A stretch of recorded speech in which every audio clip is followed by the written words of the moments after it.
even if you don't believe in the story of Adam and Eve and the idea of original sin, you can't help but believe in some sort of original injustice. Even if you're a complete atheist, materialist, the idea of original sin is that we have inherited sin. And if you believe in evolution, that all life evolved from like a single-celled organism, from like lightning striking a glob of primordial ooze and creating the first microscopic organism, and all life evolved from that. Well, the animal kingdom and every step in the evolutionary journey doesn't have just behavior built into it. It's bullying, it's survival of the fittest, it's stealing, it's cheating, it's lying, it's eating the babies of other creatures right out of their nests, So we don't inherit justice. We don't inherit just behavior. It's something that has to be worked at against our nature. It's something that we kind of commit automatically, either by virtue of original sin or by virtue of being the product of evolution in a world that does not develop perfect justice within us automatically. So what does that mean? That means, and this is something that's pretty self-evident, that if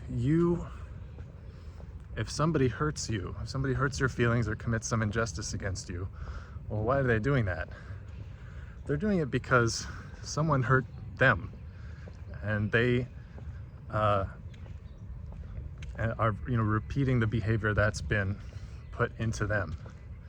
Maybe it was their parents, maybe it was some other person in their life, but we've all been hurt, and we hurt each other mostly as a way to deal with the pain that we struggle to contain and deal with by ourselves.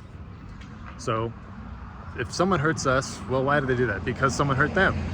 And why did they hurt them? Well, because someone hurt them, and because someone hurt them, and because someone hurt them. And whether or not that goes back to Adam and Eve, or whether that goes back to a single-celled organism in the primordial ooze, doesn't really make a difference. The point is, there's this obviously inherited injustice and the pain resulting therefrom. So what is the only thing in either case that has to happen for this chain of injustice to end? It's that somebody has to take the punch. Somebody has to be hurt and not hurt that person back. There has to be, good morning. There has to be forgiveness. There has to be a willingness to have mercy. There has to be a willingness to suffer on behalf of others, especially those who have hurt you. Because only by removing the violence and injustice from the system, from the universe, can we keep it from being passed on. If we don't make an active effort to suffer on behalf of others, especially the people who have hurt us,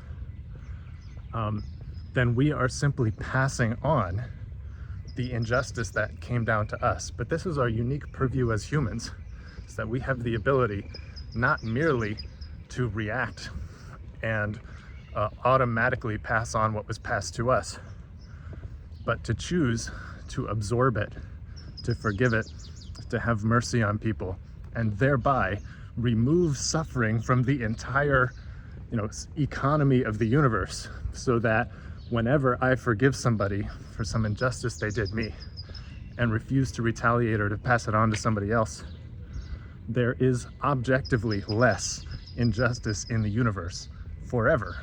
And who knows what downstream effects that's going to have. Who knows how many generations of people are going to suffer less because I didn't return an insult, or because somebody stole my car, and instead of calling the cops on them, I just said, hey, you know what? I have given that guy my car. He cannot steal it without my permission, so he has not stolen it. I've simply given my permission after the fact. And there's nothing to prevent anybody from doing this with respect to any injustice that happens. The only catch is that it hurts. It costs us pain. And we have to have the strength to endure the pain without lashing out, without retaliating, and without passing on the suffering that comes to us naturally from, the ecosystem of suffering in the universe.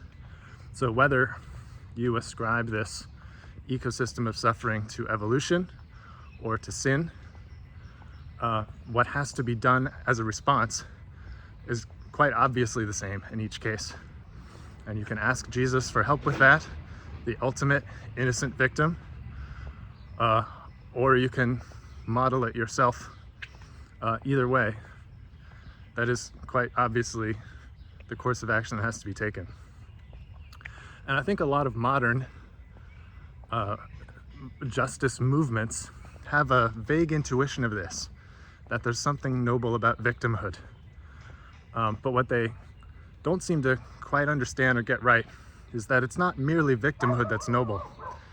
It is voluntary victimhood, and it is merciful victimhood. It is not the kind of victimhood that comes merely from losing battles that otherwise we would have won, or merely by taking revenge on those who victimized us, or trying to kind of take their place, take their power, take our power back, return an insult, humiliate those who humiliated us. It is the kind of victimhood that is metabolized through forgiveness and mercy that is required and that is noble. So don't confuse those two things. Voluntary victimhood, good.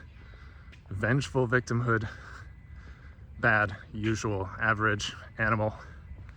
Voluntary victimhood, divine, superhuman. It calls us to our highest potential and has an objective increasing of justice in the universe, an objective reduction of suffering in the universe. But if that victimhood is not made voluntary, either by mercy or by forgiveness, which can happen before or after the injustice is committed, then we are not living up to our full human potential. We are not contributing to the justice in the world, whether we are involved in a fight that we started or not. Thanks, everybody.